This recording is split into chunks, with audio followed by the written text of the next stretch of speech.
Luc Besson. Aujourd'hui, son nom renvoie à plein de choses. Avant tout, le réalisateur de films pas trop mauvais, ou en tout cas plutôt aimés du grand public, comme Le Grand Bleu, Nikita, Le Cinquième Élément, ou même, dans une moindre mesure, la trilogie Arthur et les Minimoys.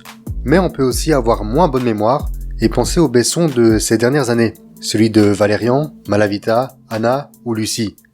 Et c'est tout de suite moins glorieux. Ou alors le voir comme un scénariste et producteur de films d'action décérébrés, réalisés par des yes man. Bon allez, au hasard, les Taken, les Taxis, les Transporteurs, Hitman ou encore Banlieue 13. Tous des films qui font que, encore aujourd'hui, quand un film s'ouvre et que je vois apparaître le logo EuropaCorp, je me dis, ouais, on est peut-être dans la merde. Alors qu'en fait, il a produit aussi des trucs très bien, comme La meilleure comédie du monde, Dickeneck. Bref, ou tu sors ou je te sors, mais faut prendre une décision. 3 enterrements et The Homesman de Tommy Lee Jones, I Love You Philip Morris ou Saint-Laurent. Mais voilà, maintenant plus que jamais, le bonhomme ne se traîne pas la meilleure réputation du monde. La faute à des accusations d'agression sexuelle et à la débâcle de sa société de production, dont il n'est officiellement plus le directeur général. Et puis on va pas tourner autour du pot, ça fait des années que le gars a pas sorti un bon film.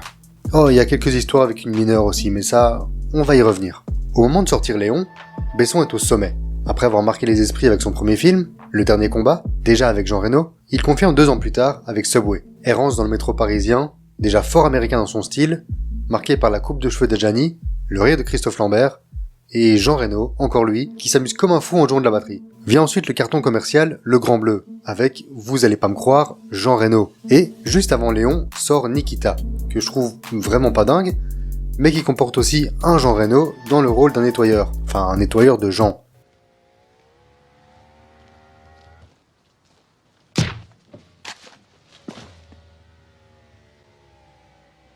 Et c'est pas si anodin, parce que le personnage de Victor, peu présent mais pourtant marquant, va rester dans la tête de Besson, et va donner, en 1994, Léon. Enfin ça et autre chose, mais on va en parler. Avant de parler du film, n'oubliez pas de boire du lait, de prendre soin de votre plante verte, de liker et de vous abonner. Alors je vais pas revenir sur le film scène par scène, déjà parce qu'il est plutôt long et que j'ai pas envie que la vidéo fasse une demi-heure, et puis parce que la plupart d'entre vous a, je l'espère, déjà vu Léon. Et si c'est pas encore fait, et qu'il vous intéresse, ben courez le voir. Parce que comme pour tous les autres cinépop, ici, on va spoiler. Après nous avoir bien fait comprendre qu'on était à New York, Léon commence par nous présenter son protagoniste principal, dans une scène qui comporte tout ce que Besson peut faire de mieux. Un peu d'humour, du suspense, de l'inventivité, et une iconisation directe de son personnage, l'introduisant au spectateur petit à petit, mort après mort, montrant d'abord ce dont il est capable, avant de nous montrer à quoi il ressemble. Besson nous met ici, dans la peau des proies. On ressent leur stress, alors qu'ils tombent, un à un. Il ne reste à la fin que le Big Boss, et c'est là, de la pénombre, avec un plan simple mais terriblement efficace, que Léon apparaît dans le champ. Calme, méthodique, professionnel. Il fait ce qu'il a à faire, puis il se dissipe, dans l'ombre. Il est insaisissable. Il peut venir de partout, et c'est ce qui le rend terrifiant pour ses cibles, au point qu'elles finissent par craindre l'obscurité elle-même. Nouvelle scène, nouveau personnage. Des jambes frêles, des bas d'enfant, et une clope en main. Dès le premier plan sur Mathilda, tout est dit. Une enfant rebelle, forcée de grandir trop vite pour faire face au monde qui l'entoure. Elle a dans le regard une tristesse qu'elle devrait même pas connaître à son âge. Léon arrive, elle pose sa cigarette, fait tomber sa veste d'une de ses épaules, et le regarde comme une femme. Nathalie Portman n'a pas encore dit un mot, et on sait déjà tout de son personnage. Elle avait 12 ans. Après un bref échange entre les deux, le 3e élément principal du film débarque, Norman Stansfield, qu'on voit d'abord longuement de dos, laissant son partenaire le présenter. En gros, lui quand il intervient, c'est en dernier recours, et en général, c'est pas joli. Lui aussi, avant qu'on ait pu voir son visage, on sait qu'il est le danger. Mais c'est quand il se retourne qu'on comprend l'ampleur du danger. Un regard vague, des mouvements étranges. Stansfield n'est pas totalement avec nous, et est capable de tout.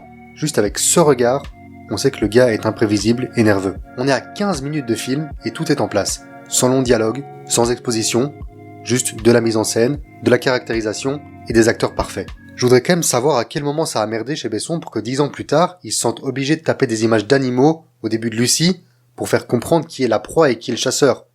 Mais bon, on est ici pour se concentrer sur un bon film, profitons-en.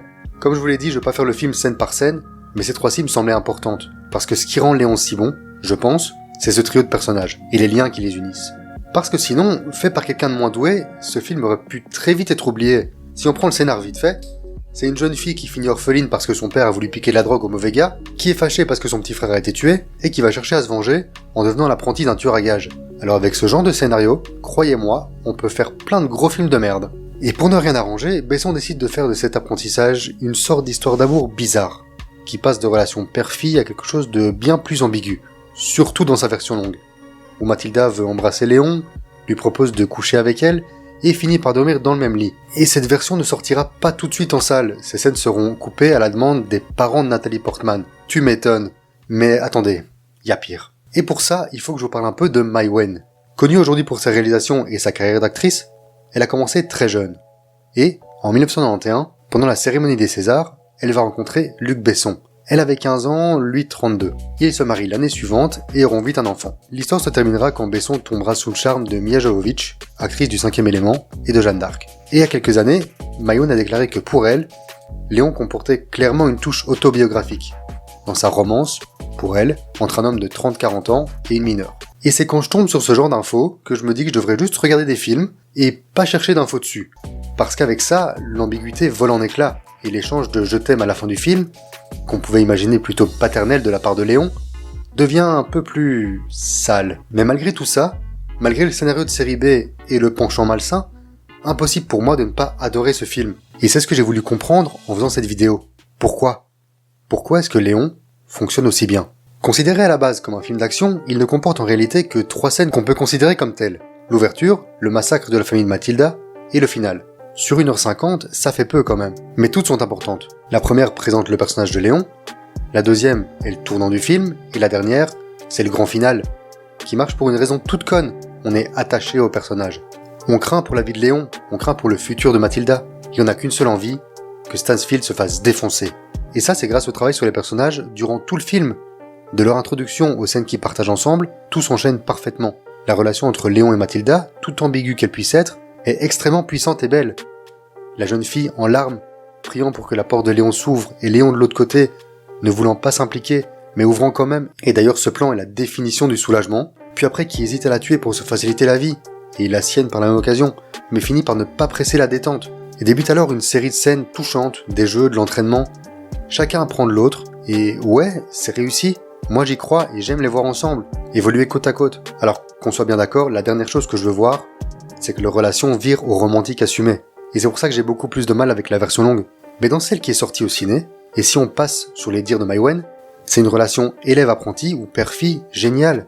Bien sûr, on n'oublie pas que Mathilda lui dit, même dans la version courte, qu'elle pense tomber amoureuse de lui, mais même ça me choque pas. La gamine n'a absolument aucun repère, sa famille est morte, évidemment qu'elle va s'attacher à fond à la personne qui s'occupe d'elle. Est-ce qu'elle peut confondre l'attachement et l'amour ? Évidemment, elle a 12 ans et a eu une vie totalement pétée. Donc oui, pour moi, la relation entre ces deux-là, c'est la grande force du film. Mais il ne faudrait pas oublier Stansfield, qui enchaîne les passages et les dialogues cultes. I like these calm little moments before the storm. Et représente une réelle menace, interprétée par un Gary Oldman en état de grâce à une époque où jouer les fous furieux c'était un hobby pour lui. Entre pétage de plomb, I haven't got time for this Mickey Mouse bullshit! What do you mean, everyone? Everyone!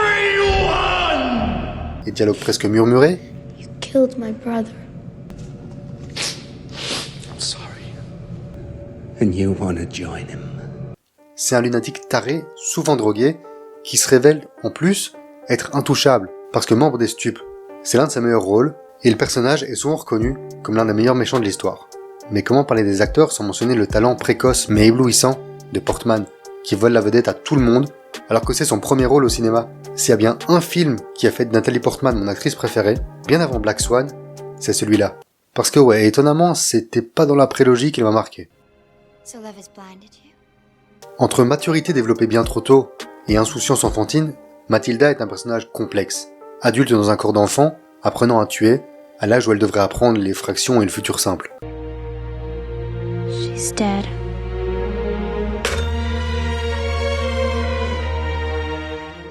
Et puis il y a Jean Reno, italien avec un accent français, mais ça on va laisser passer, tueur taciturne, qui va se révéler capable du sacrifice ultime pour sauver une enfant. This is from Mathilda. Shit. Et finalement lui offrir un semblant de vie normale. Il en impose, dès la première scène, mais réussit aussi à être drôle et émouvant.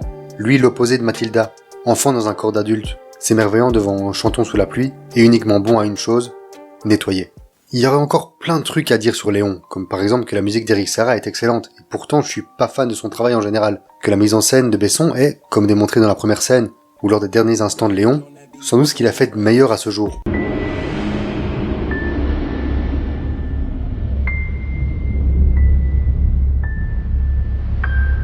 On peut aussi dire qu'il y a Samina Seri apparemment dans cette scène, et que Mai Wen, oui toujours la même, joue une prostituée qui se tape un sosie de Besson au début. Léon, je l'ai découvert au début de ma cinéphilie, en français, à la TV, enregistré par mon père, qui m'avait dit « Toi, t'aimes le cinéma, tu dois voir Léon ». Je me souviens être resté scotché à la fin, alors que Mathilda enterre la plante de son mentor. Je l'ai revu le lendemain, et ça a été pareil. Il s'est passé quelque chose. En 1h50, j'avais appris à les connaître. Et maintenant, l'un était mort en héros, et l'autre allait recommencer sa vie, me laissant seul devant un écran noir. À la fois heureux d'avoir passé un moment aussi intense devant un film, et triste de devoir les quitter. Léon a peut-être énormément de défauts, que je ne vois pas. Et je sais que je le surnote. Mais c'est l'un des films qui m'a forgé, qui m'a fait découvrir Nathalie Portman et Gary Oldman. Et surtout, c'est un film qui m'a fait me rendre compte que ce qu'il y a de plus puissant au cinéma, au-delà de la mise en scène, au-delà du scénario, c'est l'émotion qu'il peut transmettre au spectateur. Et pour ça, pour moi, Léon de Luc Besson est un chef-d'œuvre. Il mérite l'un de mes rares 10 sur 10. Merci d'avoir regardé jusqu'au bout, j'espère que ça vous aura plu. N'hésitez pas à me dire ce que vous pensez de Léon dans les commentaires. Si vous avez aimé, n'hésitez pas non plus à vous abonner, à liker, et on se retrouve mercredi pour l'hebdo, où on va parler entre autres des Nouveaux Mutants. Et ça risque d'être moins cool. Ciao!